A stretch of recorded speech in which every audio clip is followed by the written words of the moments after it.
친구들, 구독자님들 안녕하셨습니까? 오늘은 그 역사 3대 임금 드디어 태종 중앙집권제를 확립한 임금이죠.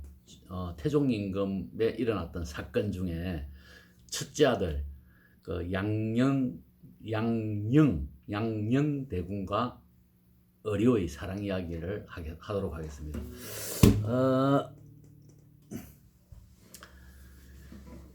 저번 시간에 이승계 때 일어났던 사건, 그 다음에 또 정종의 시대에 일어났던 사건, 그렇게 이야기를 했죠. 이승계는 1392년에 나라를 세웠고, 6년간 왕의 자리에 앉았습니다. 6년이면 어떻게 보면 좀 짧은 것 같기도 하고 그렇죠. 그러나 나이가 너무 많으니까 자리를 넘겨줬죠. 자기 아들한테, 둘째 아들한테 넘겨주었습니다. 그래서 정종이 억지로 임금을 한 2년 정도 하다가 또 다시 태종 이방은이한테 자리를 넘겨주었습니다. 뭐 어차피 그게 순서니까 이방은이 이제 왕으로 이제 옹립을 하고 나라를 잘 다스렸죠. 사실 태종 임금이 양녕대군의 양녕대군과 어리를 이야기하기 위해서 그 주위 배경을 이야기해야 되지 않습니까? 양녕대군부터 먼저 이야기를 할게요. 양녕대군은 첫째 아들인데 공부도 잘했고 무예도 잘했고, 그러나 왕을 하기에는 좀 너무 주색 잡기가 너무 좀 밝았던 사람 아닌가 이렇게 싶어요. 둘째 아들 효령대군은 공부도 잘했고 아주 머리도 영특하고 좋은 분이었지만은, 그러나 그분은 심성이 너무 착한 분이어서 그래서 또 좀 약간 그렇고, 세 번째 아들 여러분들 잘 아시는 세종대왕이 있지 않습니까? 우리 조선시대 제일 임금 중에서 우리가 제일 잘하는 임금이라면 세종대왕 이렇게 뽑잖아요. 만원짜리 지폐도 딱 나와 있고, 그분 셋째 아들 충녕대군은 아주 머리가 영특하고 뭐 그런 분이고, 또 부모님 말씀도 잘 듣고 뭐 그런 분이니까 아무래도 뭐 임금의 자질이, 성군으로서의 자질이 있지 않았나 이렇게 싶네요. 양녕대군을 이야기하기 전에 조선시대에 일어났던 그 배경을 이야기 한번 해보도록 하겠습니다. 조선시대가 제가 아까 할 때 1392년이라고 했죠. 그때 이제 세계의 정세에 대해서도 좀 알아야 조선이라는 나라가 어떤 나라인지 좀 알 수 있으니까, 그때 조선이 이제 그때 뭐 세계사 해봐야 우리나라가 움직일 수 있는 나라가 딱 두 나라밖에 더 있습니까? 일본하고 붙어 있는 나라, 바다 건너 오른쪽에 일본, 왼쪽에 중국, 뭐 그릇밖에 더 있습니까? 그러다 보니까 중국은 명나라가 이제 건국이 되고 원나라를 물려치고, 원나라는 이제 몽고 쪽으로 거의 도망을 갔죠. 도망을 가고 명나라가 만리장성 밑으로 해서 명나라를 건국하고, 그 위쪽으로는 만주족 이런 나라들이 나라를 세워가지고 여러 좀 분란이 있고 그랬습니다만은, 뭐 나라라기는 좀 그렇고 뭐 이렇게 뭐 자기들 나름대로 살고 있었겠죠.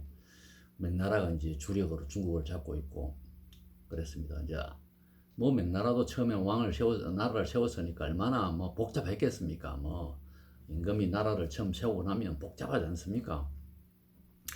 그 다음에 일본 같은 데는 어떻게 하면 계속, 우리나라도 무신정권이 있었지 않습니까? 고려시대에. 그럼 일본도 마찬가지로 그 시대에 무신이, 그러니까 칼잡이들이 나라를 여기저기 막 하다가, 일본은 크게 나라가 일본은 큰 반도가 이렇게 쭉 나라가 이렇게 쭉 있으면 남조, 북조 이렇게 나눠져 있었어요. 그래 북조도 자기들 저는 천황이라 그런다 아닙니까? 천황. 그럼 뭐 천황이라 하든지. 요는 황제, 그러고 중국은 우리는 나라가 조금 작아 놓으니까 뭐 왕이라 그랬죠. 좀 겸손했다고 보면 안 되겠습니까? 뭐 우리도 뭐 황제하면 되긴 되죠. 우리 뭐 황제라고 또 칭하면 되죠. 뭐 그래서 이제 일본은 북쪽 천황, 남쪽 천황 이렇게 있다가 그 우리나라 조선을 건국할 당시 1390인이라고 그랬죠. 일본도 그때 남조 북조가 합쳐버립니다. 그래서 그 남쪽에 있는 국가 천황이 북쪽 천황한테 야, 엄마 우리 합치자. 야, 북쪽 넣어줄게. 너가 알아서 좀 해라. 나라를 다스려 봐라. 그래서 이제 저들도 통일됐죠. 우리는 고려에서 또 통일되고 또 중국은 명나라로서 또 통일이 되고 일본도 통일이 되고 서로 바빴지 않습니까? 그러니까 전쟁할 틈이 없죠. 그래서 전쟁도 안 하고 좀 조용했다 이렇게 보면 됩니다. 아주 나라가 그나마 이렇게 좀 평온할 시절 아니겠습니까? 그러면 평온하면 어떻게 합니까? 왕의 권력을 잡기 위해서 내부 단속에 나서죠. 우리나라도 마찬가지였습니다. 우리나라도 그 태종이 보니까 야 이제 이렇게 보니까 우리나라가 지금은 뭐 워낙 뭐 정보가 빠르고 하니까 전화 바로 하면 바로 뛰어오고 이러니까 중앙 집권하기가 좋지 않습니까? 그때 그 당시에는 뭐 서울에서 부산까지 부산에서 서울까지 오려면 벌써 거리가 뭐 말 타고 와도 한 일주일씩 걸리고 걸어오면 한 달씩 걸리니까 그러니까 집권하기가 힘들잖아요. 그러니까 각 고을마다 다 자기 나름대로 힘께나 쓰고 뭐 사병들도 있고 이렇게 안 했겠습니까? 그래서 이제 태종이 딱 보니까 이거 안 되겠거든요. 그래서 이제 중앙 집권 이렇게 이제를 시도합니다. 그래서 이제 하나하나 단속을 하죠. 그 와중에 자기가 생각하기에는 가만 보니까 나라를 잡으려 그러면 이 외가 쪽이지 않습니까? 자기 와이프 쪽, 그 식구들, 그 아들이 또 큰 소리 빵빵 치거든요. 조선시대는 그 여자들 힘이 굉장히 셌습니다. 나름대로. 그래서 여자 쪽에 민무질, 이렇게 민씨 집안하고 결혼했거든요. 그 태종 이성계가. 태종 이방은이가 태종은 민씨 집안하고 첫째 와이프로 결혼했는데 그분을 제가 원경항우입니다. 외워놨어요. 원경항우. 아주 센 여자였습니다. 그 원경항우 밑으로 그 사남 사녀가 있었는데 아이들이 오해로 많았고 그 원경항우가 아주 지독했다고 그래요 당시에. 그래서 태종이 꼼짝 못했습니다. 왜냐하면 태종이 그 왕자의 난을 진압할 때도 아주 그 명종왕후 민씨의 그 지략이 많았거든요. 그래서 또 그 집 또 오빠들 있지 않습니까? 예, 이 사람들 태종이 다 죽여버립니다.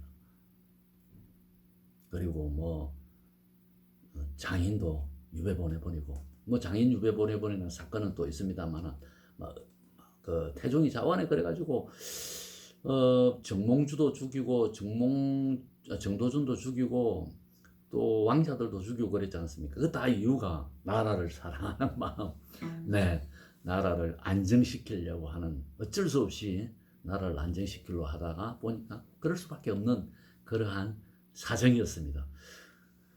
태종도 1400년 15세기를 탁 지나면서 왕이 되죠. 그래서 1400년 태종이 나라를 3대 임금으로 자리에 앉았다 이렇게 하면 좋겠습니다. 외우기 쉽죠. 1400년 세 번째 왕.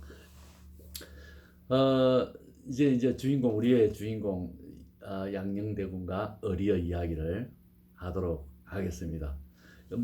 어차피 그 양녕대군하고 어리 이야기 하려면 그 시대적 이야기를 해야 되니까 나라는 나름대로 태평성대했죠. 뭐 그럴 수밖에 없는 게 외부의 세력도 침입도 없고 간혹가다가 일본 놈들이 한 번씩 그 외적들이 침입했는데 본격적인 침입은 없었어요. 그래서 나라가 좀 안정되고 태평성대를 했다 보면 되겠죠. 양녕대군은 술도 좋아하고 여자도 아주 좋아했습니다. 왕은 뭐 될 거라고 포기를 한 것 같아요. 그러나 태종은 우리가 보통 우리 보면 첫째 아들을 다 많이 좋아하지 않습니까? 그래서 태종도 양녕대군을 너무너무 사랑하고 좋아했습니다. 그러다 보니까 세자로 책봉을 했죠. 세자 책봉해가지고 아예 그 열심히 공부도 시키고 그렇게 했습니다. 근데 그 아버지 말을 듣는 체 하면서 잘 안 듣는 이런 사람이지 않습니까? 예, 그런 사람이었는데 그 뭐 말 타는 것도 좋아했고 뭐 글 쓰는 것도 좋아했고 아주 뭐저 양형대군은 그 멋있는 사람이었습니다.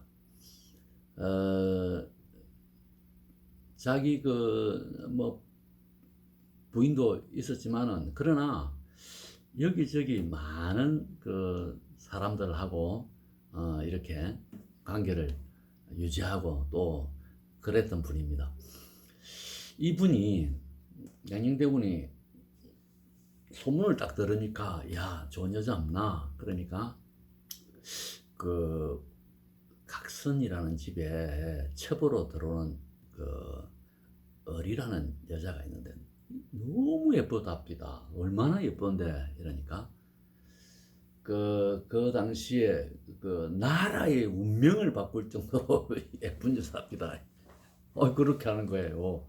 자기 부하가. 그래서 야 한번 듣고 와봐라. 내가 좀 만나자 해라.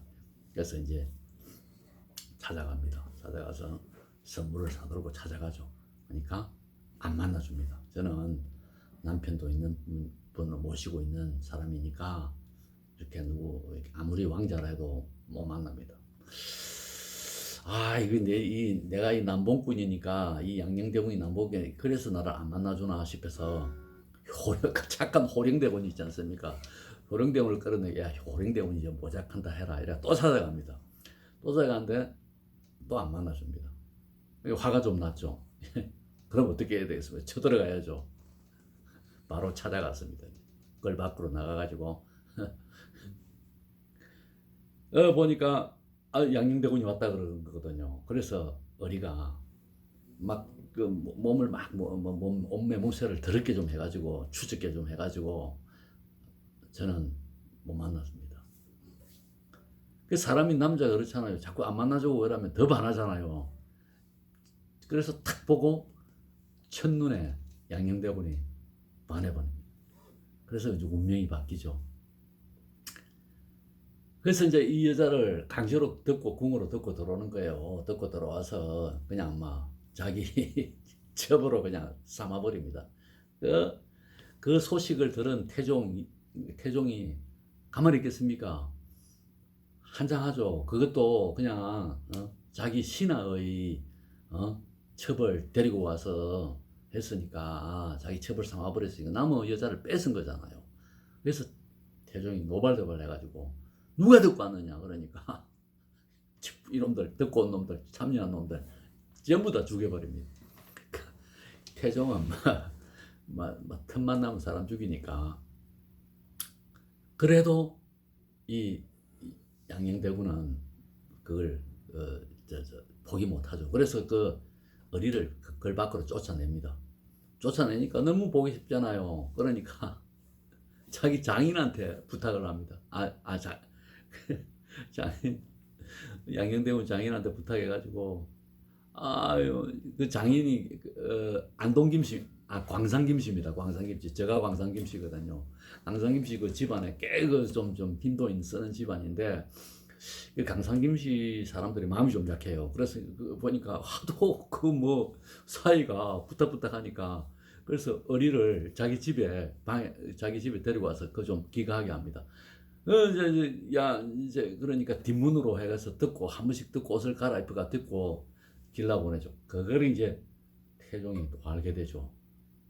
도저히 안 되겠거든요. 그래서 세자를 폐위를 시켜버립니다. 그리고 쫓아내버리죠. 그래가지고 그 장인어른도 그때 그 당시에 저 멀리 저 귀향을 보내버리죠. 그 장원에 그때 참석했던 사람들. 그래서 그 어리를 보내고 도저히 안 되겠으니까 중년되고 셋째 아들을 세자로 다시 책봉을 합니다.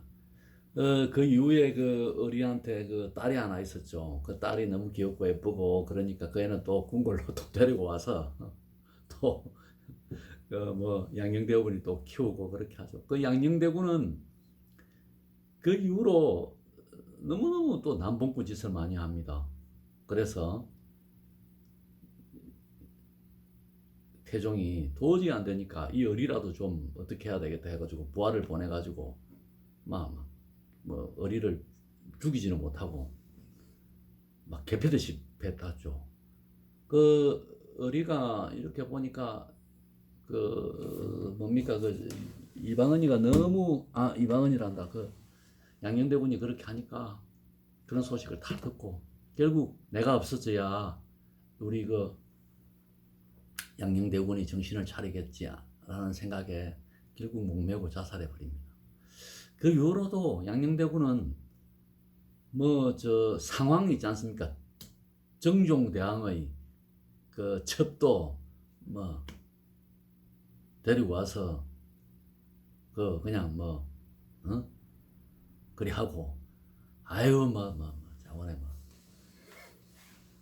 양녕대군 실컷 놀다가 자기 오래오래 살다가 그래가지고 돌아가신 분이 양녕대군입니다. 그 이후로 뭐 양녕대군은 오래오래 살죠. 오래 사는데 오늘 세종 임금이 자기 형이라고 사실은 이 벌써 죽여야 되는데 형님이니까 그래도 잘 모시고 그래도 참 오래오래 살다가 아마 돌아가신 그런 분입니다. 참 어린은 어떻게 보면 사랑도 못 받고 그렇게 뭐 평생을 살다가 죽죠. 그 예쁜 여자가 정말 예뻤다 그래요. 얼마나 예뻤는지 모르겠지만은 뭐 사진이 없으니까. 그러나 양녕대군은 그렇게 해요. 양녕대군은 그 많은 여자를 사귀고 사랑하고 했지만은 그러나 어리를 제일 사랑했지 않느냐 이렇게 싶네요. 자 오늘 어리만 없었어도 아마 그 양녕대군이 임금으로 책봉이 4대 임금으로 책봉되지 않았느냐 이렇게 싶네요. 자 오늘 어리 때문에 그 여자 하나 때문에 그 세종에게 나라를 넘겨주는 그러한 사건이 생기게 됐습니다. 자 오늘 여기까지 태종 때 제일 재밌는 이야기가 제가 이렇게 보니까 양녕대군 그 남봉꾼 양녕대군 아들이 제일 이랬나 싶어서 한번 선택을 해봤습니다. 저 네 번째 임금으로는 이제 이제 세종대왕 이야기를 하도록 하겠습니다. 여러분들 이 이야기를 제가 하니까 대충 그 나라 그때 그 당시 시대가 생각이 나죠.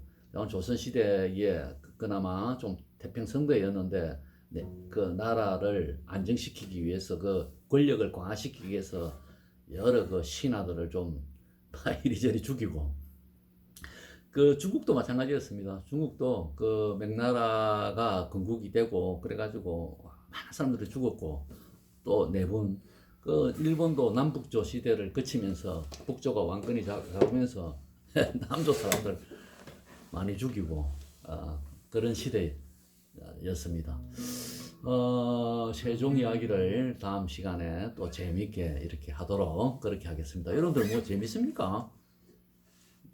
이야기를 제가 좀 재밌게 해야 되는데 이렇게 1대1로 하면 참 재밌게 하는데 이 방송이 되고 이러니까 여러 사람들이 다 보지 않습니까? 누가 볼지도 또 모르고 그러니까 말도 함부로 못하고 그러니까 아무래도 좀 그런 것 같습니다. 노래 또 한 곡을 해야 되니까 임영웅이가 불러가지고 좀 그렇지 노래 보랏빛 엽서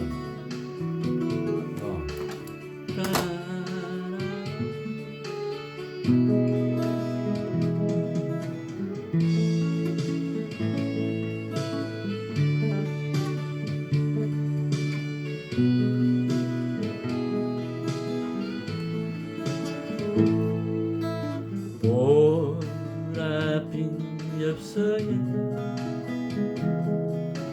실려 담긴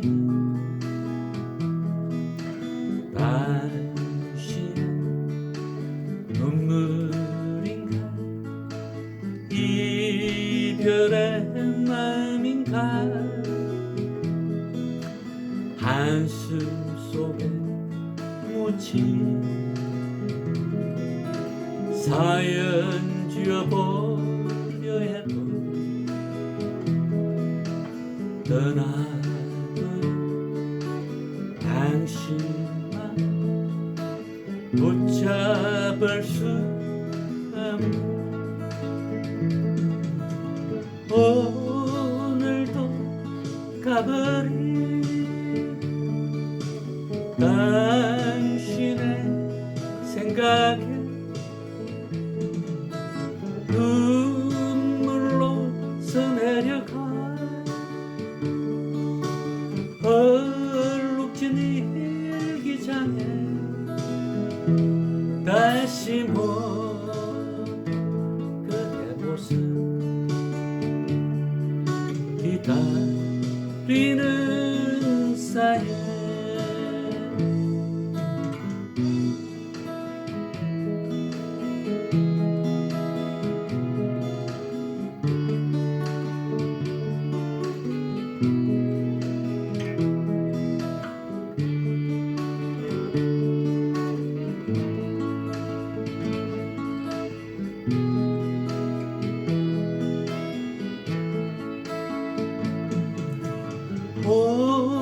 오늘도 가버린 당신의 생각에 눈물로 써내려가 얼룩진 일기장에 다시 못 올 그대 모습